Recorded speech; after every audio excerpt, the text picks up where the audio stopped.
What is up, you guys? Welcome back to my channel, and if you are new here, welcome to my channel and welcome back to another True Crime Sunday. Forget the mess in the background. I have no intention of cleaning that up anytime soon. This is definitely not a mainstream case, and you guys know that I like to look at cases that aren't really getting the attention from the true crime YouTubers. I know that a lot of you guys want the juicier cases, but this is what I'm interested in, and this is what, you know, I'm interested in human rights. This video is also different because usually we talk about, I guess there's a clear victim and there's a clear perpetrator, but in this situation, the two people involved are both victim and both perpetrator. Before we get into this case, I want to ask you to ask yourself a question, or a couple of questions. Is it ever okay to end the life of a human being? And then ask yourself, could you ever empathize with somebody who has killed another person? Without considering this case, my initial thought process would lead me to say, no, it is never okay to end the life of another human being. But then we learn about the case of Chrystul Kizer, and I hope I'm saying her name right, but we learn of the case of Chrystul Kizer, and then everything kind of goes out the window because you realize that not everything is black and white.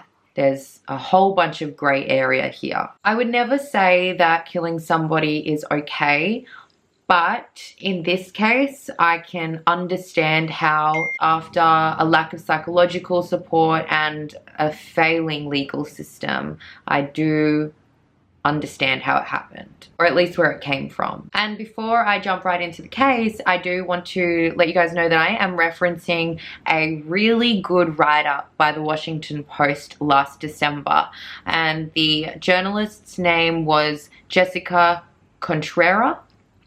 And so this is like the only media coverage that this case got. So I'm actually going to be reading the first, I guess, paragraph of this reporter's write-up because I think it was really like written quite well. Metal cuffs strained against her ankles as she shuffled down the courthouse hallway. She passed her mother, who had grown used to seeing her teen daughter in a jail uniform. She passed the activists who saw her as a victim of child sex trafficking.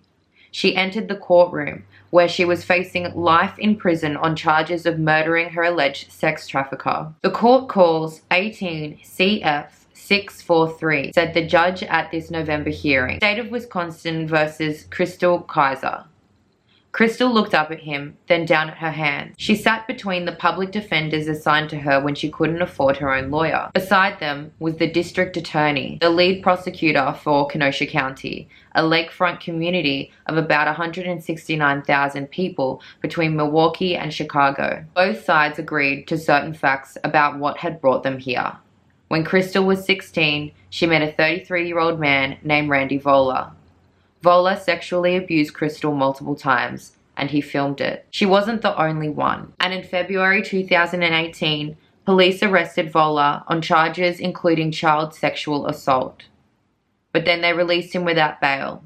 Vola, a white man, remained free for 3 months, even after police discovered evidence that he was abusing about a dozen underage black girls. So that was the first paragraph of one of the only write-ups on this case, and I will reference this article again later on. I think it really does an amazing job at setting the scene on what's happening here, and not even just that, but giving the case context to other things that have happened. So if you want to read the full write-up, I'm going to leave a link in the description below, but let's get right on to the case. But I hope that did set a little bit of a scene for you as to what this case is going to be about, because it is extremely complex. I really hope that I am pronouncing names right. Like the last case, I couldn't pronounce, I think it was like Devonshire or Devonshire, but someone said it was Devonshire or something.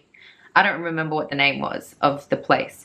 I'm trying, so if I'm pronouncing people's names wrong, I'm sorry. Please correct me in the comments down below. So let's talk about Chrystul.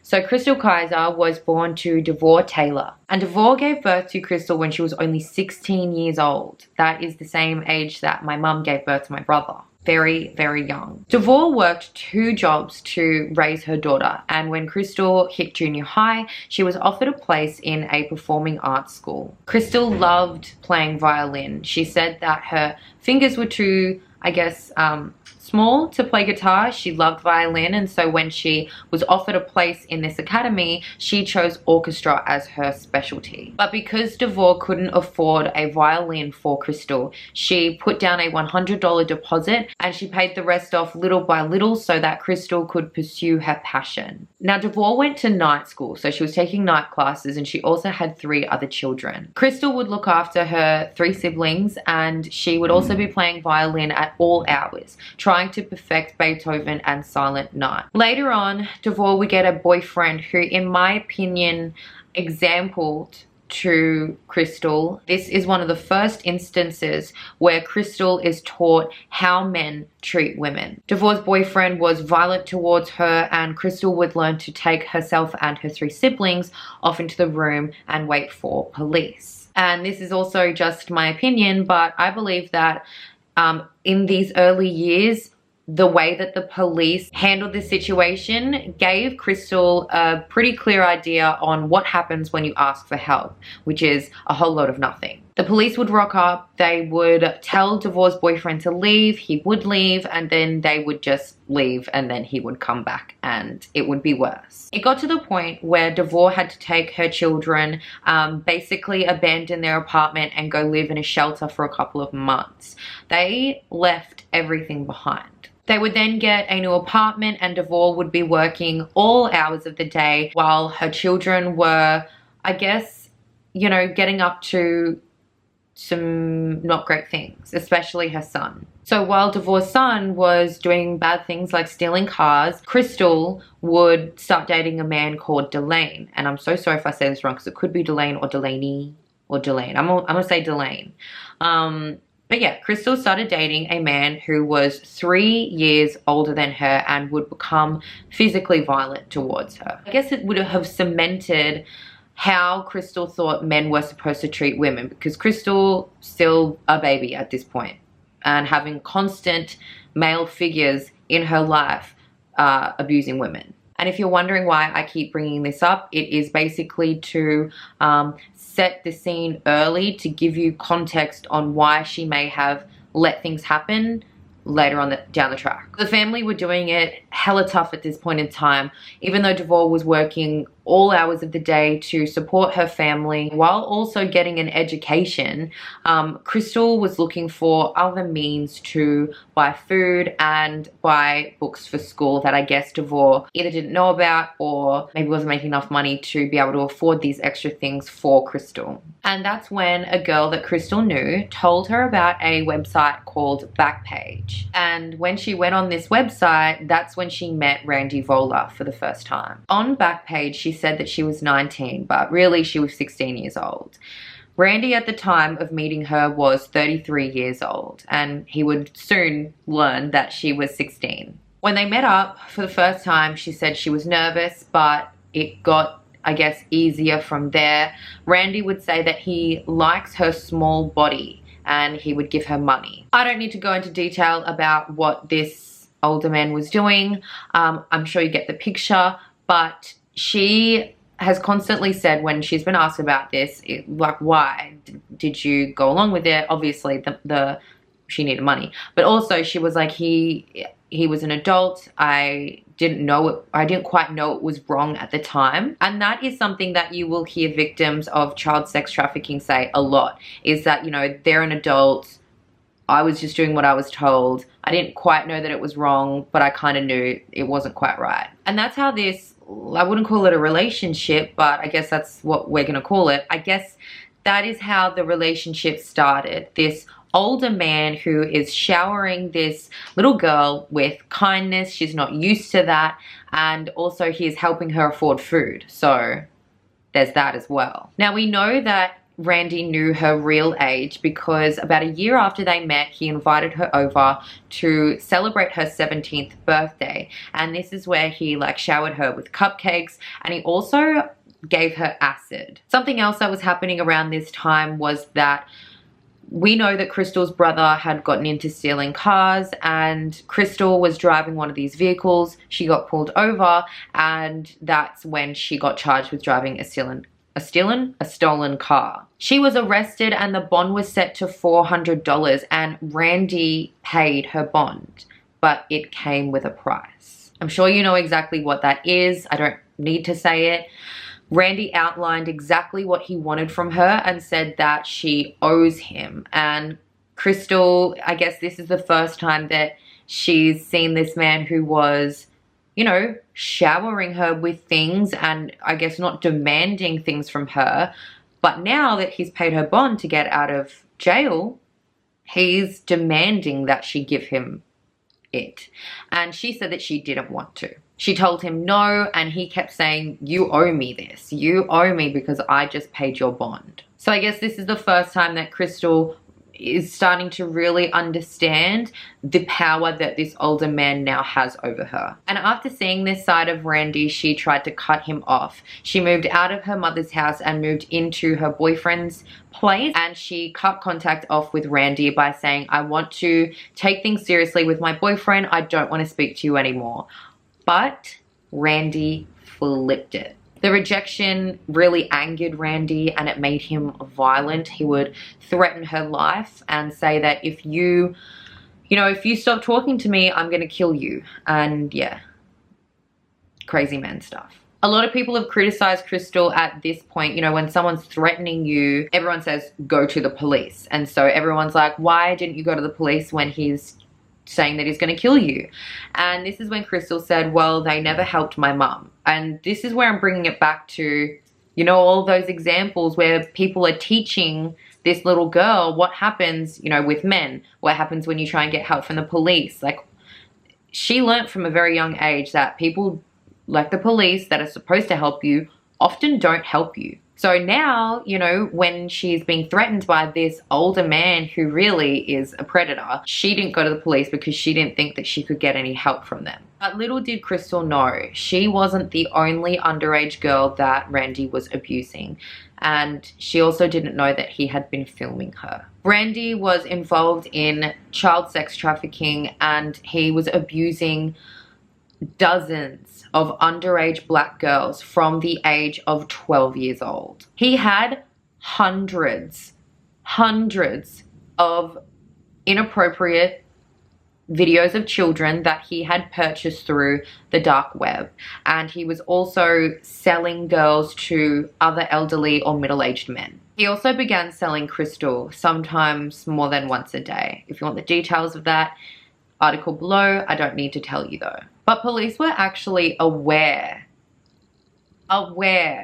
of Randy and child sex trafficking because one day a little girl got picked up roaming the streets after she had called 911. While this little girl was at Randy's house, she called the police and the operator asked, you know, what do you need?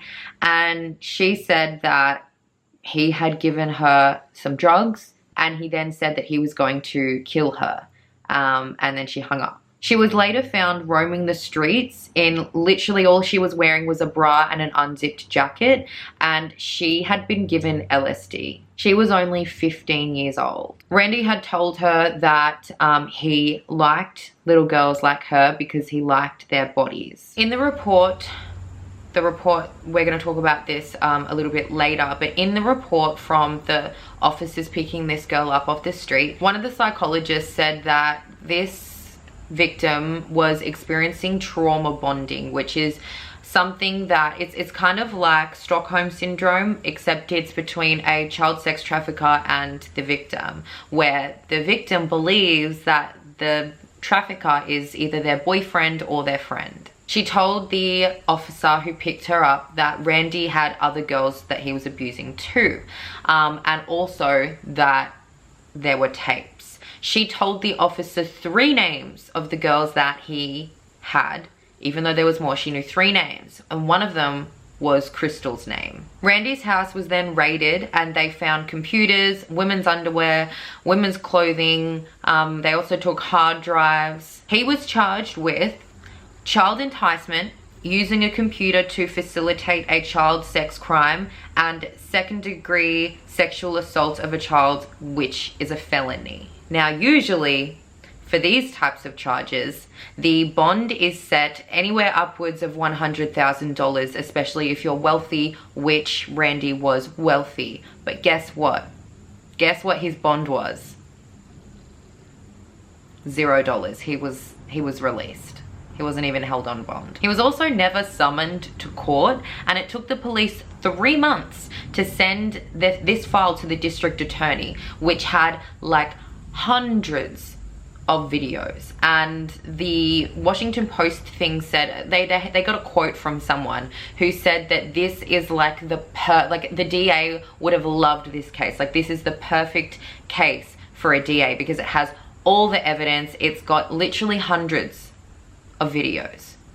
Like, it's the easiest throwaway case. But Randy was set free and nothing happened. And another thing, this case wasn't even entered into the court system. Like, it wasn't even, like, nothing happened. And going back to the report of, you know, the little girl who was picked up roaming the streets, the one who said that Randy was trying to kill her and he'd given her LSD.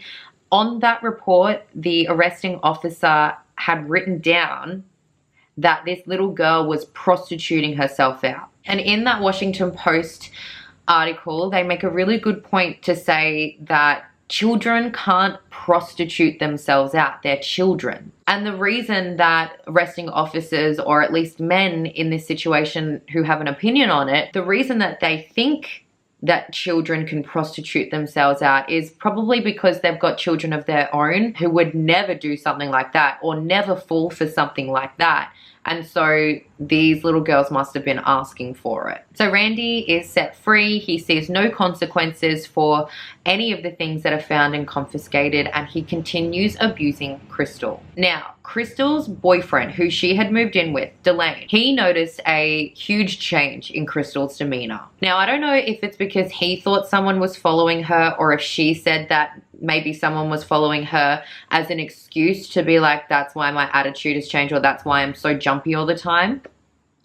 But because of this, Delane made Chrystul carry a handgun with her, like 24/7. Like, keep this everywhere with you. Someone's following you. We need to keep you protected. And so she always had a gun on her. Now remember that Chrystul had been arrested for driving a car that her little brother had stolen. She actually had to go back to court on June 4th for that. So it was June 4th that she went back to court. And after she came back, her and Delane were, I guess, fighting, and she was worried that he would turn violent. And so, yeah, she was trying to get away from her boyfriend. This is when Randy hit her up, and he actually ordered Chrystul an Uber to bring her from Delane's house to his house. He gave her pizza and like made it like a huge like, oh, I'm here for you type thing. While she was there, he offered her liquor, and he also drugged her. She doesn't know what drug it was, but he drugged her and they were watching movies. Again, she doesn't know what the heck he gave to her, but she said at this point she's feeling like weird. This is when Randy began to touch Chrystul's leg, and I think, you know, Chrystul knew what this meant and she really didn't want it. So she jumped up and she tried to leave, and she said, I don't want to do that. Like, I don't want to do this. And this is when Randy would remind her, hey, you owe me. So when she tried to get up off the couch and leave, she actually tripped to the floor, and this is when Randy like jumped on her, pinned her down, and she's described it, like she's described this struggle as he's pinned her down and she's trying to wiggle out of his, you know, wiggle out of it.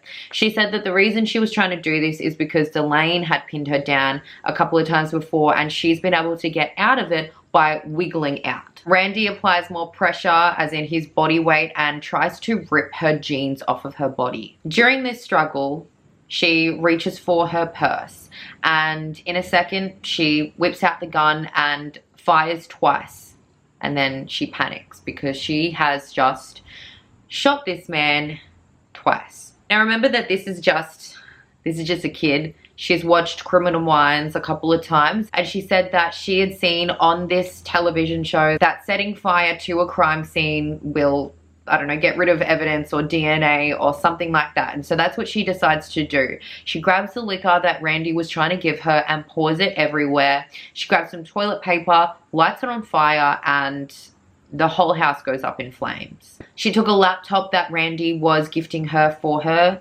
upcoming birthday, and she also took his BMW. When she was questioned about the fire and the dead Randy, well, she lied. She lied to police and said that she didn't know who Randy was. And she said that she lied because she was scared, because they've had some interviews with her in prison. This is when the Washington Post journalist asks her, who do you think the victim is here?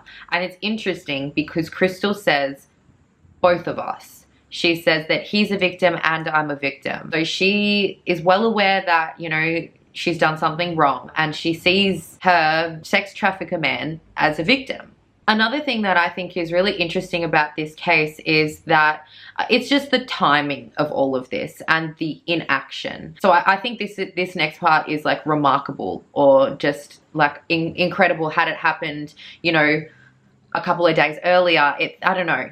Would things have been different? I'm not sure, but I just think it's really interesting timing. Anyways, the bank calls the police. Randy's bank calls the police. They have no idea that Randy's been murdered, and they flag Randy's bank account for possible human trafficking patterns. They flagged this particular account for having $800,000 in assets, as well as $1.5 million in transfers, and most of it is coming from online cryptocurrency. And if you've never bought drugs or anything on the internet, you use Bitcoin or whatever he's using here. 1.5 million, 800K in assets, and that's all under a year. So the bank has flagged this with the police, being like, this is possible human trafficking activity, and we think you guys should be aware of this man, as in Randy. They had no idea that he had been murdered. They literally just flagged it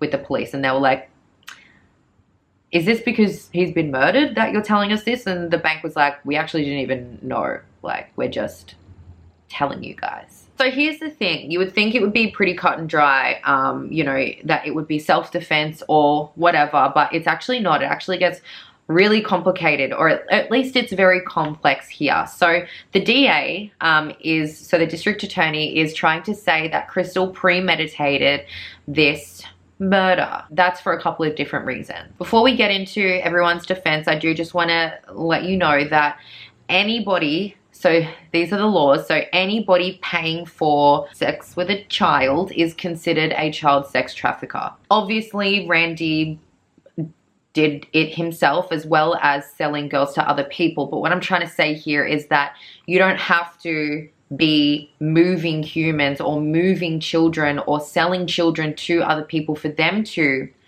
you know, be doing the thing. Even if you yourself pay for that with a minor, you are now a child sex trafficker. So I just wanted to make that clear. Even though he did both, he is a child sex trafficker.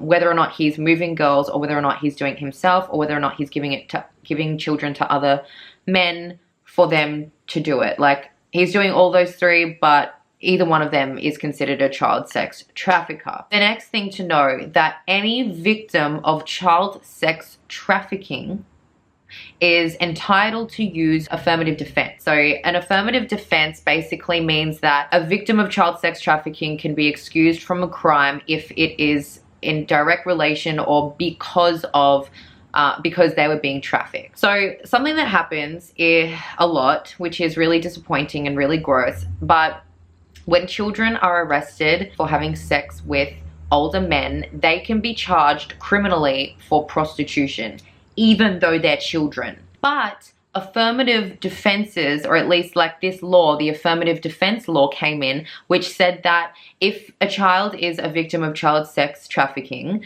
then they are entitled to use an affirmative defense. However, this law has never been used to justify murder or justify a violent crime. Usually an affirmative defense is used to justify, you know, child prostitution. It's not a thing, but you know, it is a thing apparently to police officers. So it would have set a precedent. So, you know, if there was any child out there who was being abused by a trafficker and they murdered them, if this case set a precedent saying that affirmative defenses could be used in this violent crime, that means that any future child that killed their trafficker would be let off and wouldn't be charged with murder if Chrystul's case was allowed to use affirmative law, but the judge did not let her use this in defense. Okay, so now let's talk about what the DA's strategy is. So the DA, as we know, is trying to say that Chrystul premeditated this murder, and a couple of different reasons is because Chrystul messaged a friend a few days before the crime occurred saying, I'm finna get a BMW. And on top of this, on the night of the murder, Chrystul was messaging two friends saying that she's learnt how to start the BMW and she's learnt where the key is, and she says things like, I'm gonna do it. And here's where I'm just gonna jump in and interject my opinion. I don't actually think it matters if it was premeditated. Like, oh, yeah, I know that it does, but then also just at the end of the day for me, like, it's pretty clear that if it was premeditated, it was because she was trying to get revenge on somebody who has been abusing her. I honestly believe that Chrystul should be assessed as a minor. I think that what actually matters here is assessing whether or not she would do it again, and assessing whether or not she would, you know, whether or not she's done it because she wants to get a BMW, or if it was because she was being abused by this man. It could be for both reasons, but I think we need to assess whether or not she is a risk to the community. And if she is a risk to the community, then I think that she needs to be, you know, not punished with jail time, but I think she does need to be locked up somewhere until she's rehabilitated. Because there's no argument if she did it. We know that she did it. She's not even saying that she didn't do it. She is saying, yes, I did it. The real question is why she did it, and will she do it again to anyone else for whatever reason? Under what circumstance would she do it again is what I'm trying to say. Now here is the kicker, you guys. So Chrystul's bond was originally set to $1 million. Excuse me, sir? How much was Randy's bond set to? $0. Chrystul's bond was set to $1 million. It was later brought back down to $400,000, but don't forget that these, you know, Chrystul and her mom and her family are all like low income people. Usually for a really rich person like Randy, in his case, the bond is usually set to $100,000. Compare that to a low income family whose bond has been set to $400,000. What? The Washington Post did a really good job at following everything up. They interviewed DeVore, which is Chrystul's mother, and they caught her reaction on, I guess, like they took pictures. So DeVore was sent Randy's original file on like the sex trafficking thing, the child sex trafficking thing. And she saw like all the stills from like the hundreds of little girls that he was abusing. And she was flicking through the pictures until she saw her own daughter in those pictures. And she, like you can see in the write-up below in the description, but she's, I might put the pictures here. I hope I don't get flagged for copyright, but she just breaks down, she screams, she's like, why? And it's clear that she, you know, does blame herself a little bit, but really, I think that in this case, people are, just because the person is deceased now, are really trying to look for someone to blame. And, you know, unfortunately, the victims in this case, as in her family, as in Chrystul herself, are blaming themselves when really the blame still lies on Randy for all of this. Like, DeVore is saying, you know, like, I was working all the time. I had 3 other children. Like, how could I have stopped this? Like, how could she have stopped this? You can't stop this. You know, you can't stop an abuser from abusing little girls, because that is the job of the freaking police system and the justice system, who really, honestly, truly didn't just fail Chrystul, didn't just fail Chrystul's family, but failed the hundreds of other little girls involved in this case. And again, I do want to really push that I do not think any of the blame lies on DeVore at all. But I will say that Chrystul's early childhood really did set the scene and make her this malleable in her adolescence into, you know, what she can expect from police, into what she can expect for men to do to her. It really did set the scene on how she, you know, the things that she was willing to let happen to her. unfortunately. And I think that's more of a failing on men and more of a failing on the police and justice system. I don't think that, you know, any of the blame is on any of the victims here. Well, it should never be, you know, common sense. And I say that because I want to tie it into something that really, like, I don't even know how to explain the conclusion that I'm coming to here, but Chrystul, even though she's in jail and the trial hasn't even really begun, Chrystul has been bombarded with mail from a man who is an older man who is also in jail, who was convicted of child enticement, and Chrystul believes this is now her boyfriend.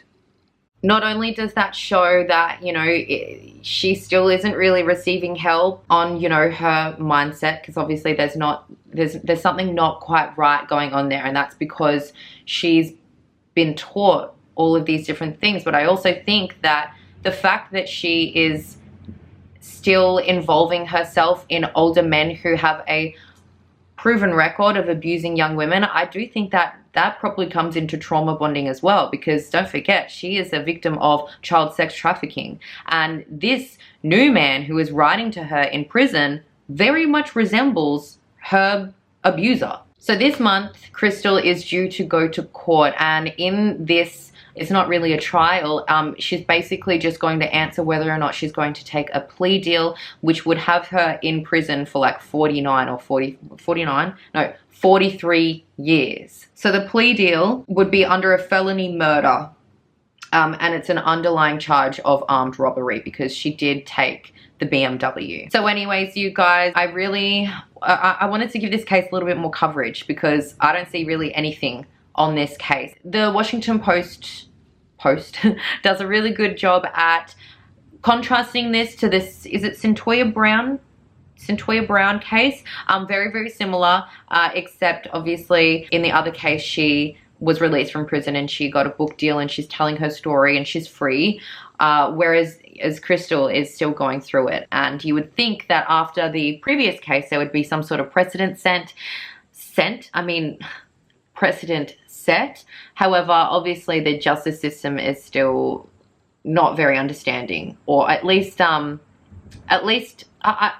don't even know. Like, honestly, this whole thing to me sounds, it's just all messed up. This whole thing is just very complex and I have a very strong opinion about it, obviously, if you can't tell. But yeah, obviously I have an interest in human rights, and I'm sorry if this wasn't your juicy case for this True Crime Sunday, but I think these cases are really, really important. Also, on like one of the first videos that I ever did, it was the case of Albert Wilson, and somebody left me a comment on that video saying that he might be getting a new trial. So I would be really interested to see on what they do with that, because that one, it makes me so angry. Like, I don't even, if you want to know what I'm talking about, I'm gonna link the video up here. It'll just have a little information thing, but I'm very much interested in, you know, these really racially unfair cases where the justice system really honestly truly fails people of color, and also just like, none of this is okay and no one's talking about it, and that's why I want to talk about it. So if you like these kinds of videos, give it a thumbs up. It really does help. Leave a comment down below letting me know what you think about this case and if you've heard any updates. And if you like my vibe, please click subscribe. We do videos like this every single Sunday. We also do videos during the week. So please